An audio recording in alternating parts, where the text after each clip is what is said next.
Welcome to episode 289 of Sports Geek. On this week's episode, I chat with Baltimore Ravens' Dave Lang about digital, fans, and innovation.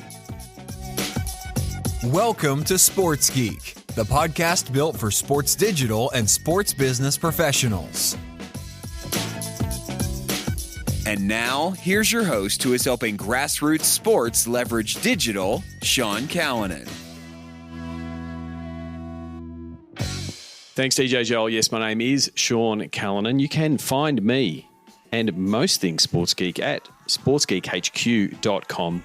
You can find the podcast on all good podcast platforms, my favourite Pocket Cast, but also on Apple, Google, Spotify, and the like. And we're uploading the podcast onto YouTube. You can listen to them there, but we're also going to be uploading soon video versions of the podcast chats because we're now in a Zoom world, aren't we? Also, don't forget you can subscribe to Sports Geek News, which comes out every week. It's got all the links, everything that I read that you should be reading. You can sign up for that at sportsgeekhq.com/SGN. Join over 4,000 sports executives that read that on a weekly basis. As always, if you want to reach me anyway, you can do so via email, Sean at sportsgeekhq.com, or send me a tweet at Sean Callanan, or send me a DM on Twitter or LinkedIn or the like. Love getting feedback on the podcast and what you're up to. Before I get into this week's episode where I chatted with Dave Lang from the Baltimore Ravens, just want a quick recap. The Sports Biz Zoom calls are continuing. They're now in a fortnightly format, once every 2 weeks. Same system, RSVP by going to sportsgeekhq.com/Zoom calls. We have powered past 60 calls so far in 2020. They've been terrific for me to stay connected with you and have conversations around what is happening in the industry, both here in Australia, but also talking to people in the US, in North America, in Europe, how we are all adjusting to what this new world is currently offering, dealing with a pandemic and the challenges that it does provide, but also some of the opportunities. So there are 4 Zoom calls remaining for the year. November 10, 11, if you're listening to this very, very quickly, you should be able to still RSVP. We're going to talk about planning for 2021. Surely next year will be better, but how do you make plans for 2021 coming out of this? And then November 24, 25, we're going to dive into the data and sponsorship piece. We did scratch on it a little bit earlier in the year, but I feel like there's more to work there. There's more to discuss. So if you work in the data side, if you work in the sponsorship side, love to have you along to discuss that. And then December 8, 9, something that I think everyone's really trying to tackle is developing new revenue in sports. Where are the new revenue opportunities? What should we be looking at? And then the week before Christmas, December 22, 23, I contemplated not having a Sports Biz Zoom. But then I thought, hey, it's been this weird kind of year. Why not have a Sports Biz Zoom Christmas party? So get festive. Come along. It'll be mainly networking, but let's try to have some fun. It's been a challenging year. So please come along. Go to sportsgeekhq.com/Zoom calls. Really do appreciate everyone coming along and locking into their calendar to do a bit of networking, a bit of learning, a bit of sharing of ideas. They've been tremendous to me, and the feedback I have been getting from people who have been coming along has been the same. So if you haven't come along yet, lock in a time, clear your calendar for an hour. It's a lot like going to a conference and meeting new people and hearing new ideas, things we haven't been able to do in 2020. Also, lastly, before I get into the interview, if you please check out the Patreon campaign. Patreon campaign helps me support the costs around producing the podcast, the Zoom calls, and everything around all the Sports Geek content. I'm really pleased to say the Patreon is now covering those costs on a monthly basis. So things like podcasting, hosting bills, podcast editor fees, and all of the things that are related to getting the podcast out and getting the newsletter out and paying for all the services that are there. The podcast, the Patreon support is now paying for that. So I'm really appreciative the last 2 months that has been paid for. And really, I really do appreciate the people who have supported people like Shaquila Williams. Shaquila, I hope I've said your name right. If I haven't, please send me a message and we'll get it right for next time. She came on board as a Patreon subscriber, as did Luke Woolley. So I really do appreciate people who have come on board as supporters. You can do so for as little as $4 a month, $10 a month, $20 a month. You can pick. And additionally, now Patreon has actually added the ability to do it in an annual form. So rather than getting a small little charge on your credit card that you keep having a look at and trying to figure out what it was, you can now do it annually. So if you want to become a Patreon subscriber, you can do so and get a 10% discount as an annual subscriber. If you're currently a monthly subscriber, you can change to an annual subscriber. So simply go to sportsgeekhq.com/Patreon or patreon.com/sportsgeek. Both links will get you there. As always, really do appreciate it. I'm very thankful and grateful for the support that I have been getting, both for the content that I've done over the last 7 odd years in the podcasting space and the newsletter space, and then in the last year with the Sports Biz Zoom calls. Really do appreciate it. It does give me a lot of gratefulness and drive to continue producing this content. Also, don't forget, I'm not just a podcaster. I'm not just a newsletter creator. I'm not just a moderator of Zoom calls.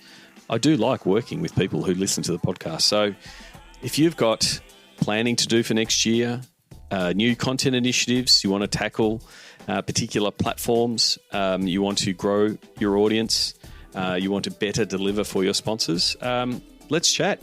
Go to sportsgeekhq.com/work. Let's get on a call, or maybe even a Pick My Brain session might be the thing that you or your team needs. Please reach out. Love to work with podcast listeners. Now, here is my guest. He is Dave Lang from the Baltimore Ravens. Enjoy.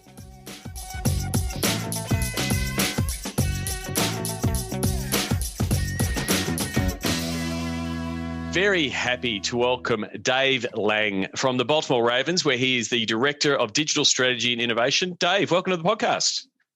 Sean, thanks so much for having me. It's an honor to join your list of esteemed guests who've been on the Sports Geek podcast. Terrific. Well, great to have you on. The way I open up most conversation is how did you get your break into the world of sport and sports digital? Sure. I kind of felt like I took a different route than a lot of other people. A lot of people at the Ravens, and I know in the NFL and other sports, they started with many sports internships. After I graduated college, was working at a small marketing advertising agency, only about 20 people. And I was a web developer, and I also served as their default IT guy since they didn't really have one. And I did that for about 2 years.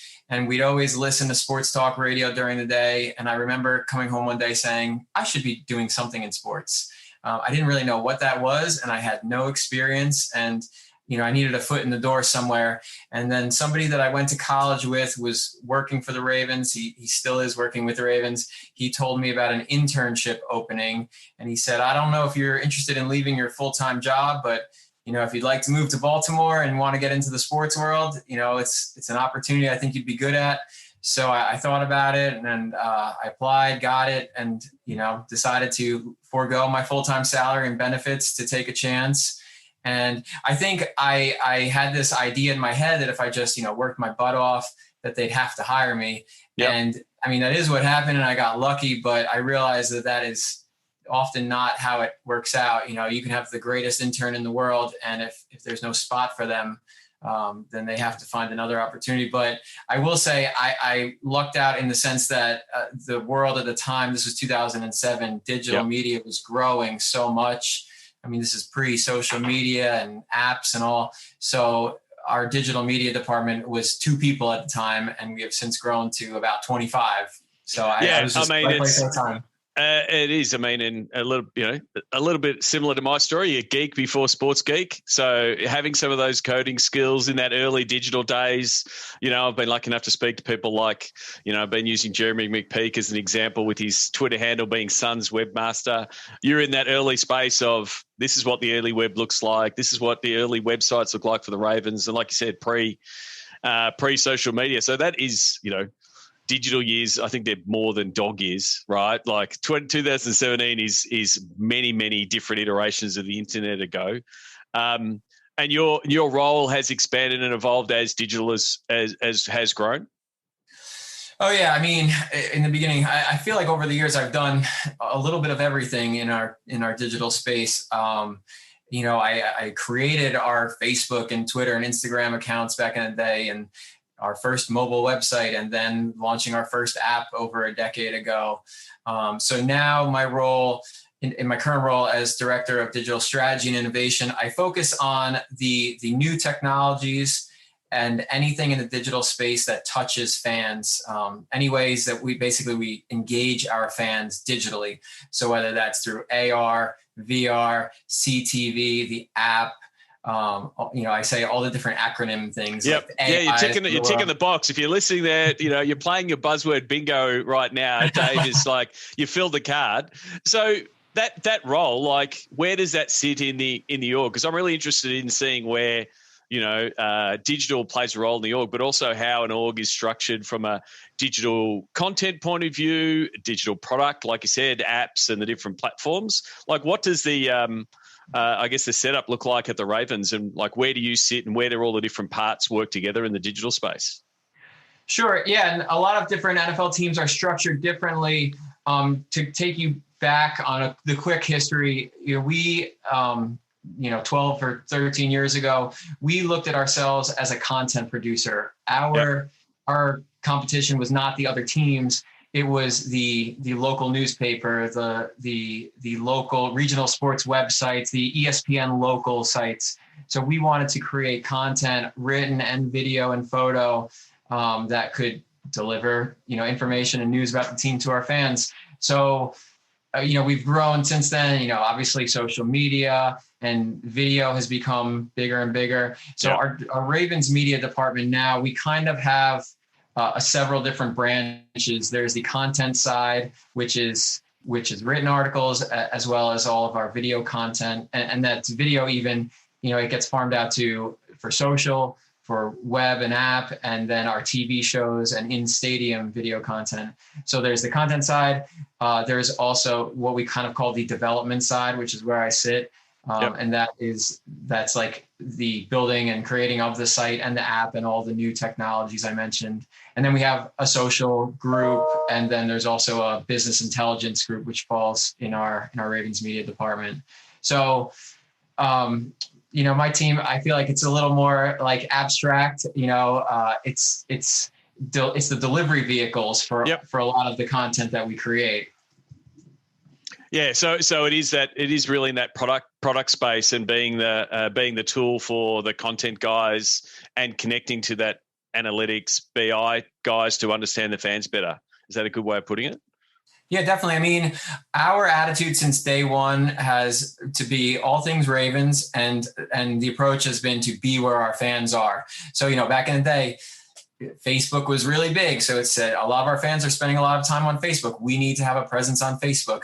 And eventually, it's transformed into the TikToks and the Reddits of the world, and creating mobile apps. So it's always just be where our fans are. So, in my role, looking at new technologies that our fans are using, and it's taking a look at, can we play in this space? Can we come up with new ways to engage our fans and maybe reach a new audience of fans that we're not touching in other ways? So that last bit of how do we reach and engage new fans and engage our fans where they are is a remit that has been evolving over the past, 13 years that you've been at the Ravens. How is it different going into this season? Doing the plans for a season during a pandemic. You would have had plans for the season, and they get changed. Like, what were some of the changes that you had to do from your role to get things ready for the season, which has, its obvious challenges? Well, I would say on the digital front and from our Ravens media department front, we planned on doing all of the things that we had hoped and planned to do pre-pandemic. Yep. But then additionally, we had all these other executions that would have typically been in person that now suddenly were digital. So our marketing department is great at planning a lot of in-person events We do a draft party. We, there's a kickoff week. There we have a giant female fan group, and we do a big evening event for them every year. So now all of these, the challenge became, how do we still do all these events, but in a digital way? Do we use Zoom? And then I would also say things with our ticketing department and our ticket holders, season ticket holders, PSL owners. How can we reach them in a digital way? Can we provide different experiences or gifts? So on that, just for people who don't know, like, what are the current restrictions? Just technically on how many fans have been able to go to a game, and then have you played a role in trying to make sure the fans that want to go can go? How many Ravens fans are able to go to a game at the minute? Well, M&T Bank Stadium hosts 71,000 fans, and for the first, we just played. We're recording this here on November 4th, and we just played the Steelers 3 days ago. And it was the first game that we hosted a decent number of fans. We had previously hosted about 250 family and friends, but this past Sunday we hosted about 4,000 fans, about 10% of capacity. So we did a lottery for our season ticket holders, and it looks like we'll be doing that for games moving forward. Obviously, everything is up in the air. Yeah, completely. But how much, because there's so much to unpack there of finding the fans that want to go. How do you get them there? Like contact tracing and those kind of things, which was things that were discussed in the, over the past 8 months. Like, what are going to be the new requirements of teams, with fans entering stadiums? You're going to have to know people who are going there. Like, how have you navigated that piece and being agile enough to go, we've got no fans. Oh, now we're going to let 4,000 fans come in. How is that been part of your team working with ticketing to try to make that work? Because digital is such a key part of that with digital ticketing. Yeah, well, so it's mostly in terms of the number of fans. It was our organization, kind of like the people on the legal side, working with the government officials, both on the local and state level, to determine what the requirements were and how many people per section. Working with our ticketing and stadium ops departments. I will say, in terms of on the tech side, in terms of the restrictions, we had already utilized mobile ticketing in the past, and we were already planning on going 100% mobile this year. So this just kind of made that accelerated that decision. Yeah, easier. But another thing, we had brought up the notion in the past of cashless payments, and we weren't ready to go down that road yet, but this definitely accelerated that. So M&T Bank Stadium is now a cashless venue for all food and concessions. We have reverse ATMs installed. So, and it actually, the process, it's only one game and 4,000 people, but it went really well. And there weren't really that many hurdles. And it seemed, our fans picked up on it. So, I think that is a good thing in the world of sports that could come out of this, is people are forced to adopt certain technologies that maybe they were a little reluctant and maybe they were nervous on if their fans would latch onto them. But, it's become the new normal in the whole world. I think people are used to these adjustments they have to make this year. But it also, like we said, it has accelerated some of those things. And we remember seeing, those hype videos 6, 7, 8 years ago of, this is what a sports fan's customer journey is going to be. They're going to open their app in the morning, and then they're going to use it to tap on in the different places, and it will all be encompassing in the app. And it was a very much, a bit of a holy grail of the app and the data collection points and really trying to help the fan customer journey. But like, it has accelerated those things to, more cashless payments, mobile ticketing has been started to being adopted, but that full picture of, hey, the app really becomes the ecosystem and you're communicating with the fan more than just, hey, here's our latest content. So, does that sort of piece excite you from a digital product guy? Oh, absolutely. We've talked for years about, we would love to have our Ravens mobile app serve as the fans' remote control on game day. And I understand fans' concern of the whole Big Brother and providing their information and enabling location services and being tracked. But we really are we really would ideally like to use it to provide fan benefits, to recognize that you're in the stadium and deliver you content and information that is relevant to your game day journey, and give you discount codes and offer you information and assistance if you need it. So I am very excited about this prospect of, more people utilizing the app in the stadium on game days, and then how we can just make their whole game day more enjoyable, while also obviously collecting information and learning more about our fans so we can better serve them down the road. It is funny, the pushback of, don't listen to me, when we've got a couple of companies, Facebook and Google and Apple, that everyone's happy to give all of their information to. So it is counter. I guess the other piece of that is, like, so much focus for sport has been the fan in the stadium, and trying to personalize that experience. But 2020 has sort of really turned the focus back to the fan at the home, and there are more fans, not in the stadium. Have you sort of shifted your focus a little bit of where, trying to engage your fans where they are, especially in a case when they can't actually be in the stadium? I wouldn't say it's been a shift, just because I recognize that obviously in a normal year on game day, the 71,000 people that paid to come to our stadium are very important, and we want to make sure that they have the best experience possible at our stadium. But I've always been cognizant of the fact that we have a whole lot more fans outside that stadium than inside, and people only come to our stadium 10 days out of the year. So how can we engage them 355 other days?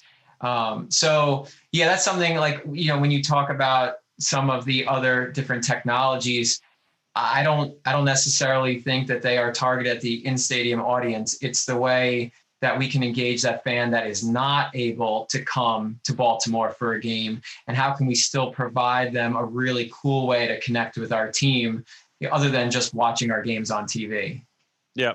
I want to move away from the tech piece and go back to that point you're sort of saying, that, being the source for content, for Ravens, and seeing yourselves as a media player.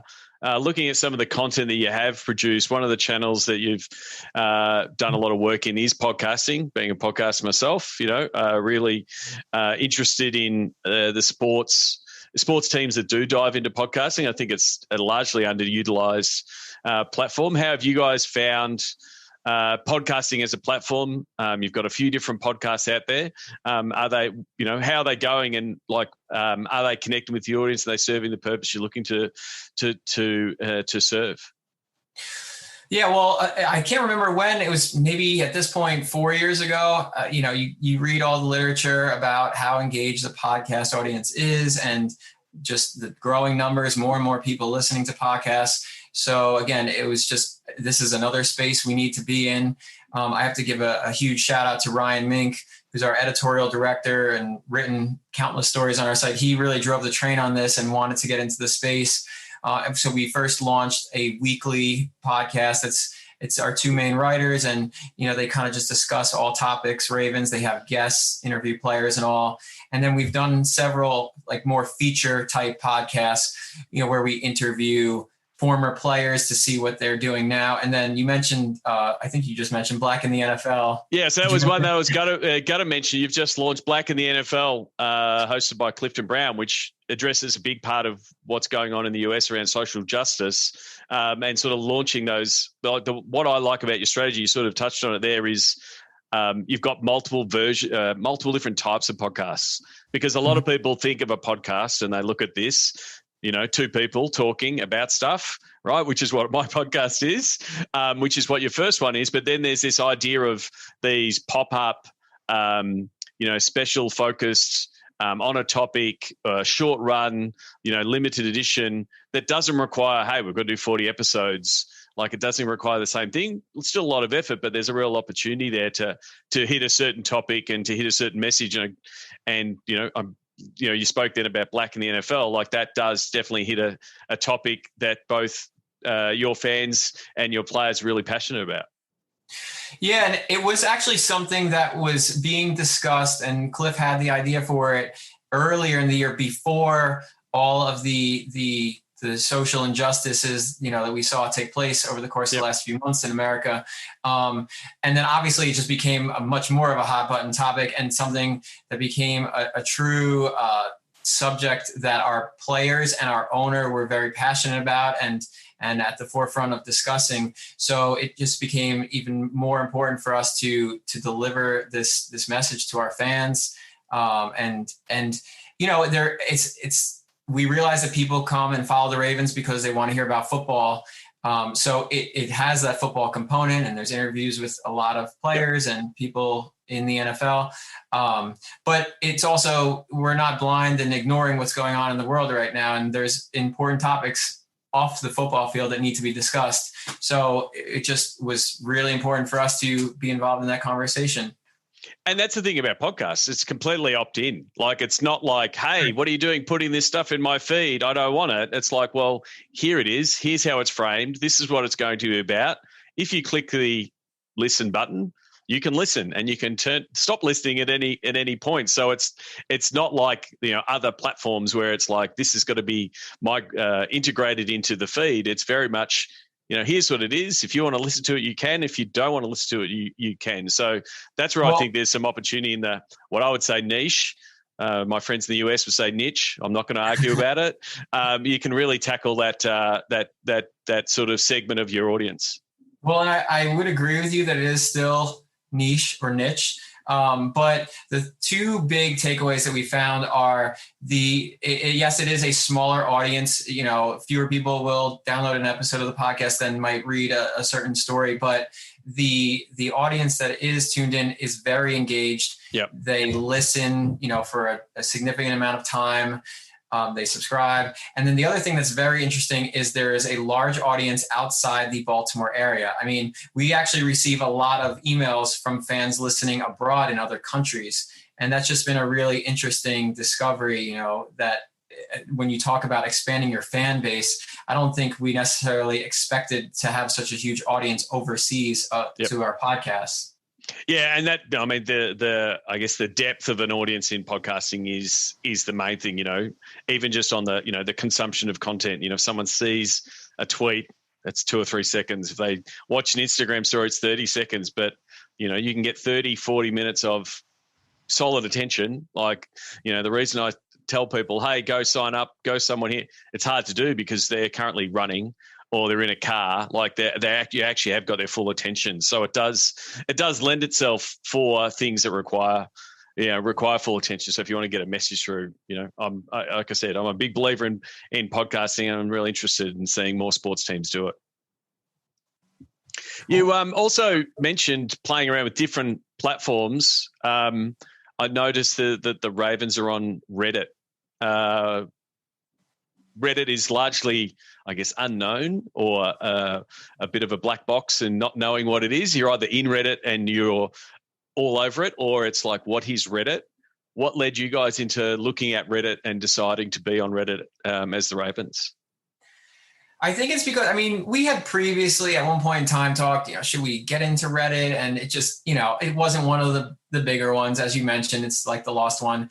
But then at one point we were on Reddit and kind of poking around, and we noticed that there was a pretty active, vibrant Ravens community there that was having a lot of active discussions, just like really good discussions about the team.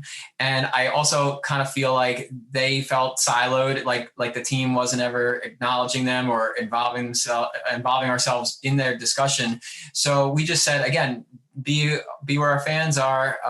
This is another audience here, and we should join the conversation. So, and then it's funny, once we did create a presence on Reddit, the Reddit audience was thrilled, and they were just happy that we were kind of acknowledging them and joining their discussion. So, any way to reach new fans, we're interested in trying.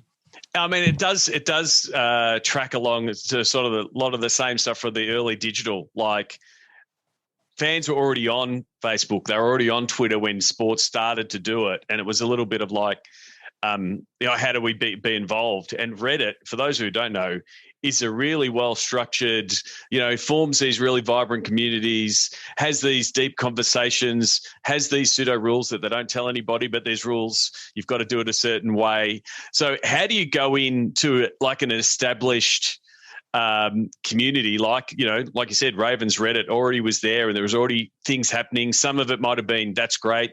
Some of it might have been a little bit, and this is what people see the risks. Oh, hang on, we don't want to be near that type of commentary. But how do you go in and be authentic and not just go, hey guys, we're slapping a Ravens logo on this content and now we're here? Because that can go the wrong way really quickly if you don't execute it correctly. Yeah, I think maybe we didn't go in there trying to kind of like take over and say, we are, because we're the official team, we're the end all be all, we're still interested in hearing what the existing community had to say. I think another big thing is, we just tried to add value to the content that the fans were already creating. And one way that was easy for us to do that was with the AMAs. So we had a few players and other staff members within the organization do some AMAs. And it's funny because the people that did them, a bunch of the players, they loved them and they ended up staying on longer than they had planned. And then obviously we saw a huge response from the fans, a large number of people coming in asking questions. So I feel like fans just appreciate that, of us trying to provide value and not try to kind of overstep and just take control of everything. I think that is the lessons from early on, because I think early digital, sports digital and maybe sports digital departments run by traditional comms and media folk that were trying to get on platforms and control the message, and that's just impossible to do. Right. And so I think we've learned that to go, well, the conversation's going to happen. How are we part of the conversation is the better strategy, and it's definitely one that you want to do in a thing like Reddit. And to that point, this was a lesson that we learned in a transformation that took place, again, more than a decade ago. And I feel like a lot of teams have over the years gotten to this point, but I realize that there's still teams that are, kind of their voice is a little PR-ish. Back in the day, our voice was flowery, sunshine, never say anything negative or controversial. If we lost by 30 points, you'd have to write about the positives in the game. Yep. And we realized if fans don't want to hear that, you need to be able to call a spade a spade. So while there are certain topics that we are sensitive about, we try to kind of meet the fans where they are. And our fans are very smart. Yep. So if we played poorly, then we need to acknowledge that. And we have tried to, be as transparent as possible. And again, just provide all the information, factual information we can to our fans to keep them aware of what's going on with the team. Yeah. And from looking at Twitter, I've seen you've got the key account, Ravens account, and that's where you do everything Twitter live and all different things. But you've also split out with a couple of different other accounts, Ravens promos and Ravens community. And I've always discussed with different clients on this idea of breaking out and having other accounts and what their purposes are for those accounts. What was sort of the strategy and the reason behind having some different accounts on Twitter? Sure. Well, and these have been ongoing discussions for years. I realize that some teams have many accounts for different things. Yep. We've just always felt, the large account that has over 1 million followers, that is your best way to deliver a message and reach the broadest audience of people. We could create these little silo accounts that might pick up 20 to 50,000 followers. But at the end of the day, if we really want to reach people, then we probably should be doing it on the main account. We did end up creating the promos account just because there was a time where we had so many different sponsors and partners that wanted to deliver messages to our fans. And then also we realized that there was a certain segment of our fans that was really interested in contests and winning prizes and experiences and all. So because it was a little more of a unique or niche group, we could say, for like similar to what you said with the podcast, you can subscribe if you want. And if you're not interested, you don't have to. So that that seemed to make sense. And then on the community one, we worked with our community relations department. They in a normal year, our players are in the community every single week doing things. And then we also have a number of initiatives where we do scholarships and grants. So again, because it was a little bit of a niche thing where we're delivering a different type of content, we felt like it was important that our community people could run that account and deliver that content while the main account is delivering primarily football content. Yeah, I mean, like I said, it is common that because that community piece with a lot of teams doing a lot of great work in the community, and there's a lot of great stories and effectively a lot of content from that. But it is something you can't be always putting on the main channel. So the community one makes perfect sense. You still it doesn't mean the Ravens account and the main account doesn't talk about all the community initiatives. It just gives you a way. We retweet a lot of their things and we post things on the main account. But it's kind of like you said, our players are very active. We have a lot of players just doing things in the community, and we just didn't want on multiple days a week our main feed to just kind of be a mix up of, we have all these community initiatives, but then also the press conferences and football stuff. It's just be a lot that would overwhelm fans. Yeah. And that's what comes down to, what you review, when you're doing a review and where the content is. And that's normally when we get to that. Yes, it makes sense to break it off to have its own entity when it's got enough content. That's to me, that's where the lever is. So it's that if it's got enough content to sustain it, because the worst scenario is when you go and create a channel that doesn't get any love. And it's why are we doing that channel? We don't have enough. But something like community, always has enough content. And I think you hit the nail on the head there too. Other ideas that we've had for potential sub accounts, you think about it, are we going to be able to populate this every day, every week of the year? What happens in the off season to this channel? Would we end up only posting twice a week on it? And, if the answer is yes, it's it probably doesn't make sense to have that. Yeah. And that's the same one. And, should the mascot have socials accounts? All of these things, it's if there's content and people want it, then it does make sense. And then the promos one, I've got a explainer of different fans. There is definitely those fans that are the content enterers that always want to know about it or get the deals. That's exactly what it's for. And if you've got the content and throughput, it makes sense. It makes sense to have it to say, if you want to be the first person to enter or get all these deals, that's where it goes. So it makes perfect sense. And so from a sponsorship point of view, how much more work is the digital team trying to, make good or convert different campaigns and deliverables you would have been doing for partners? Previously they might have done them as a stadium activation, but like you said, there's only 4,000 people in there. Or other things that can't happen in, because of COVID. How much more are you and the digital team working to deliver solutions for your partners now? Is it from a digital point of view? Definitely. I mean, it's been a challenge this year. I feel like it's no secret, that there were so many different activations, executions that were in person that were lost, and obviously teams want to maintain that revenue. So what make goods are available, and, they are largely digital based. And I would say it was already, the trend was more digital to begin with. Back again, a decade ago, digital, I feel like, was a throw-in in these sponsor packages, or it involved just a series of banner ads on your website. That was it. Then over time, it's become more of an ask from sponsors. And even more recently, it's tough to just put together a typical rate card or some type of a la carte option list, because everybody wants something custom or they want content.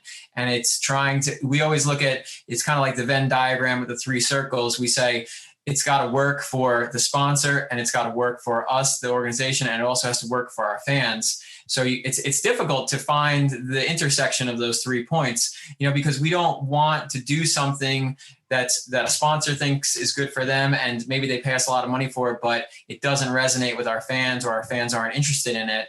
If it can't provide them value, then ultimately it's not going to provide value for the sponsor, and it's going to fail at the end of the day. We want something to succeed for all sides.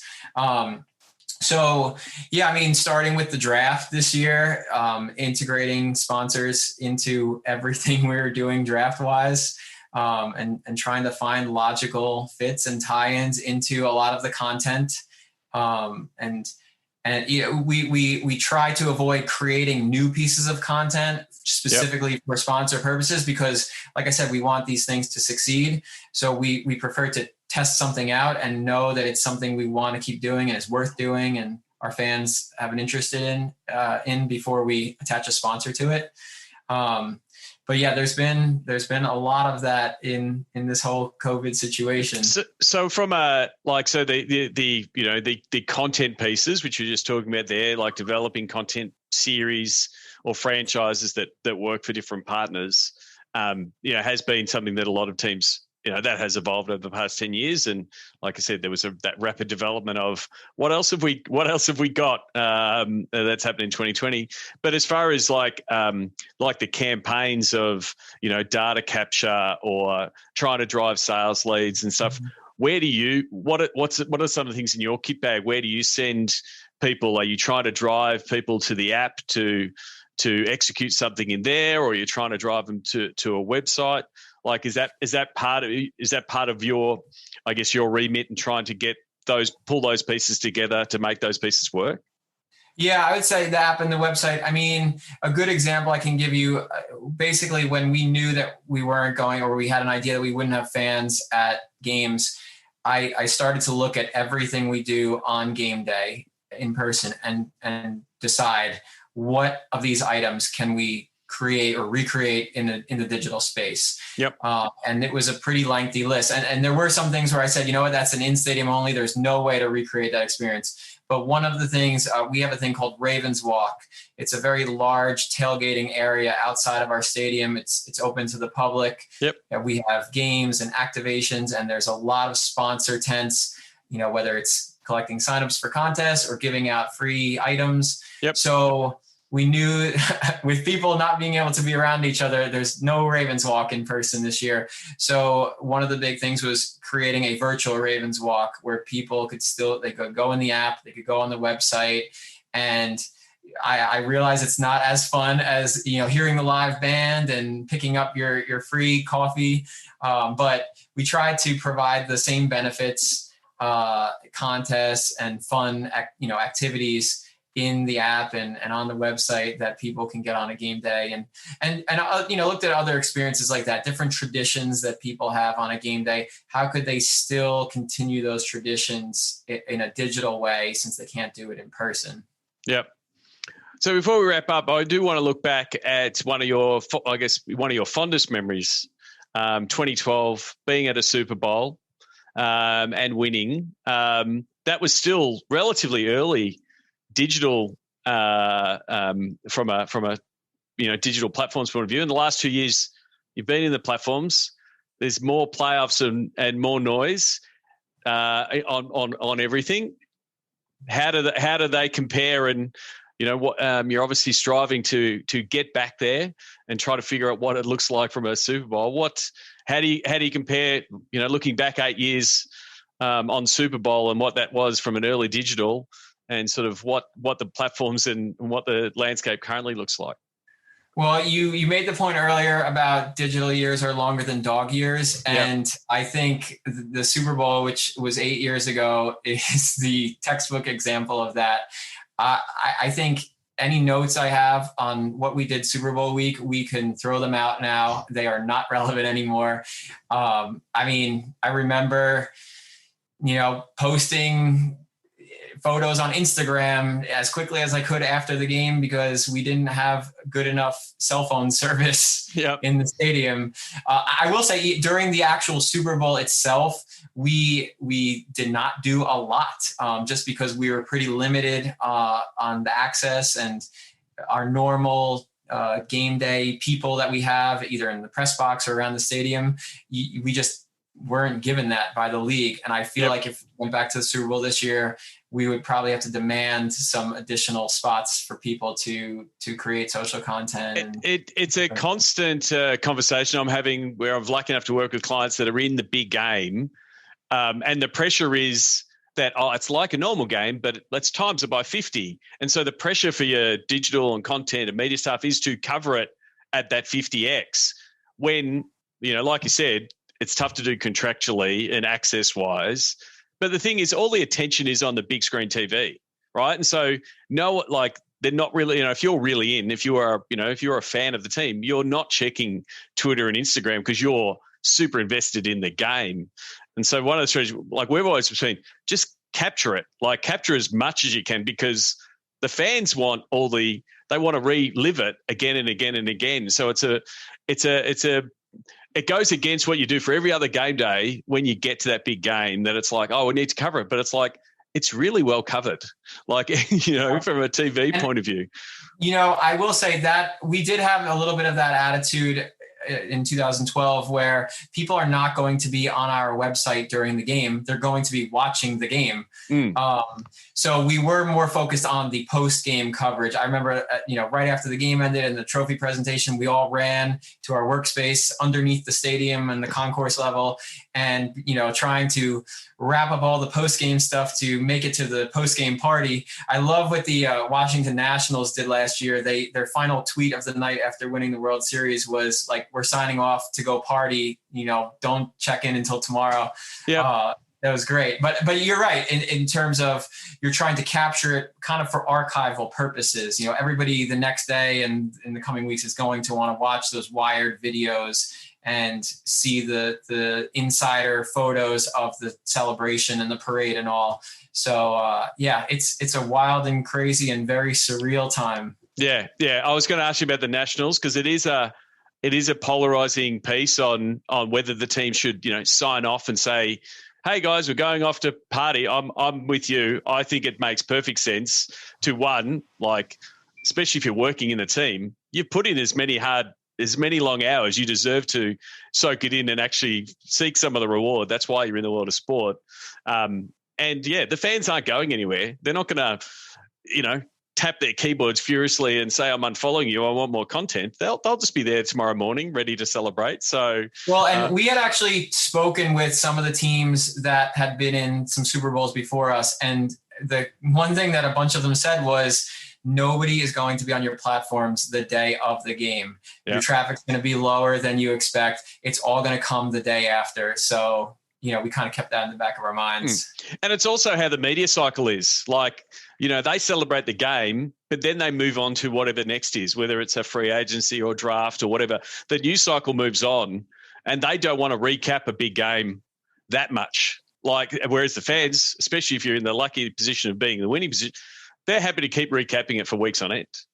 So I do that's think the opportunity. The one spot would be social. I think that would be the important area to focus on in the moment, because obviously that's what social is. It's, up to the minute. So we would certainly have to rethink our social strategy if we were lucky enough to go back to the Super Bowl this year. Yeah. The opportunity there is, just give them the right piece of content that they can share the hell out of, and celebrate it, from mine, that give them that digital face paint. And so hey, we won, good on us. So Dave, thank you very much for coming on. Before we wrap up, I want to get to the Sports Geek closing 5. Do you remember the first sports event you ever attended? I do. I'm from Northern New Jersey originally. And my dad took me to a Mets versus Pirates game at Shea Stadium in 1992. I still have the ticket stub actually from that game. Oh, that's the thing. There's going to be kids that grow up now that are 6 or 7 or 8. They're going to talk fondly about, I've got a screenshot of that digital ticket. We don't have, we still have ticket stubs, but it's going to be interesting to see how that memento is tamed. But most likely they'll have a Instagram memory that'll come back year on year to say this is your first game. So I guess that replaces that ticket stub. You would have been to a lot of sports events, a lot of Ravens games over your time. Do you have a go-to food or a favourite food memory at a sports event? Yeah, so I'll give you two. One as a fan, one as an employee. I think my favorite food at a ballpark food is at Citi Field, the new home of the Mets. Yeah. It's Mamas of Corona. They make amazing sandwiches up there. Okay. And my favorite press box food, I've been to, I think now 26 NFL stadiums. And my favorite is by far the cheese curds in Green Bay at Lambeau Field. I'm glad that I am not a Packers employee, because if I ate those every week, I'd probably put on a good amount of weight. Yeah. But when we go there once every 6 years, it is a nice treat. Yeah, no doubt, no doubt. What's the first app you open in the morning? I'm going to be boring here. It's either my calendar app to see what I have on the agenda for the day, or Facebook. Yeah. I'm a big Facebook person. No, that's all right. That's all right. Who is someone that the podcast listeners should follow, and why? Well, besides Sean Callanan, of course. Everyone keeps asking. This is not a leading question. I'm not looking for compliments, but I will take them on board. Thank you very much, Dave. Let's see. A few people that I like to follow, Ted Leonsis, the owner of the Capitals and Monumental Sports. The Rock, I think, is always fun, posting cool stuff. I'm not sure, some people may have heard of him, but Jesse Cole, who is the owner of the Savannah Bananas minor league team. Okay. They do things a little bit differently. They're focused on the fan engagement. So I think he's a great follow. There's so much stuff that the minor league baseball does to ring every single, piece and, stretch every seat and every marketing and promotional dollar, that you only need to, look at one of their nights and go, how do I use Steel with Pride? How do we do a version of that? So it's fascinating what gets done at that minor league level. Yeah, the focus is on the fan experience and not necessarily winning. Yeah, definitely. It's more on that entertainment side of the sports entertainment space. It's a fun night out, and guess what? There's sports. And then I follow, lastly, I read Sport Techie and hashtag sports pretty regularly as well. Yep. Terrific. All terrific resources. Lastly, what social media platform is your MVP? And so you can, as you are now, you can have your Ravens hat on and talk about it from a Ravens point of view, but also personally. Oh, okay. I'm glad that you give me the two options here. Yeah, give you the two options, but you only get one vote for each option. Okay. Well, so if I personally, if I was on a desert island and I had access to one, I would pick Facebook. Yep. I'm in my late 30s, so I'm in that generation. I don't know. That's where I keep up with people, family, friends. And then I think in general, the world today, I would probably go with Instagram. Yep. It just seems like that is the engagement there is incredible for no matter what kind of a brand you are. I will say though, I get sucked into TikTok a lot, and I'm curious to see their growth and what the future. Well, we didn't talk about that, but Ravens are on TikTok. What's been the driver and trying to figure out that platform, because it's not like other platforms. It doesn't, its timeline is not a timeline. Its algorithm is completely different. It's more it's more creative led than brand led. How do the Ravens as a team get into a platform like TikTok? It is very unique, and I think we're still experimenting with it, because there have been videos that have just surprised us. Like when we post a video on Twitter, maybe it gets 10,000 views, and then you put it on TikTok and it blows up, and you just wonder, what was it? You just look at these different audiences. I think actually our number one TikTok video of all time is this video about our third string quarterback, Trace McSorley, who went to Penn State, and he's kind of become this viral TikTok thing where people just post videos about him. So, it's just interesting to see the different audiences, how they consume content differently. Terrific. So, Dave, lastly, how can people connect with you, reach out to you, tell you that they've listened to the podcast? What are the best platforms to connect with you? I would say LinkedIn, Dave Lang, You can find my profile picture is me with the Super Bowl trophy. It's a fun one. Twitter at This Is Dave, and then email is always a good way. Just I always say, if people reach out though, to add a little personal message. Because you get so many random people that you've never met before reaching out to. So specifically, you have to say, Dave, I listened to the Sports Geek podcast. I really enjoyed it. And then it gets through all the filters that you have built. Yeah. Thank you very much for coming to the podcast. Best of luck for the rest of the season. Hope that you do get to experience that Super Bowl experience again, and hopefully with a few more fans and all of those things. So thank you very much for coming on the podcast. Really appreciate it. Yeah, thanks for having me on. I really enjoyed it. Find out more about Sports Geek's Digital to Dollars process at digitaltodollars.com.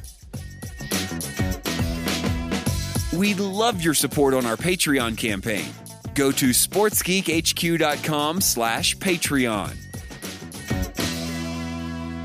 Thanks again to Dave Lang. Don't forget, send him a tweet. This is Dave on the Twitter, or reach out to him on LinkedIn.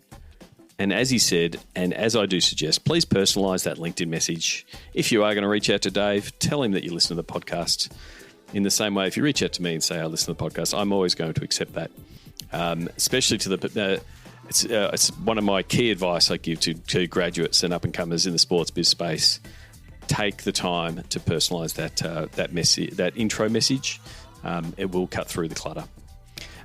Before I wrap up, don't forget, I want to work on big problems. That was my goal at the start of the year, to work on big problems. I didn't realise 2020 would be the big problem, but that remains. I still want to work and solve big problems in sport. So go to sportsgeekhq.com/phone call. Let's set up a time, have a chat. Don't forget, you can reach me at sportsgeekhq via email, or even, like I said before, via call. Hope to see you on the next Zoom call, sportsgeekhq.com/Zoom call. And don't forget, now you can sign up a Patreon, and you can do so annually with a 10% discount, which is amazing. So you can do so by going to sportsgeekhq.com/Patreon. Until next episode, my name is Sean Callanan, and you've been listening to Sports Geek. We'd love your support on our Patreon campaign. Go to sportsgeekhq.com/Patreon. Want to help drive more revenue from your digital efforts? Book a time for a call. Go to sportsgeekhq.com/phone call.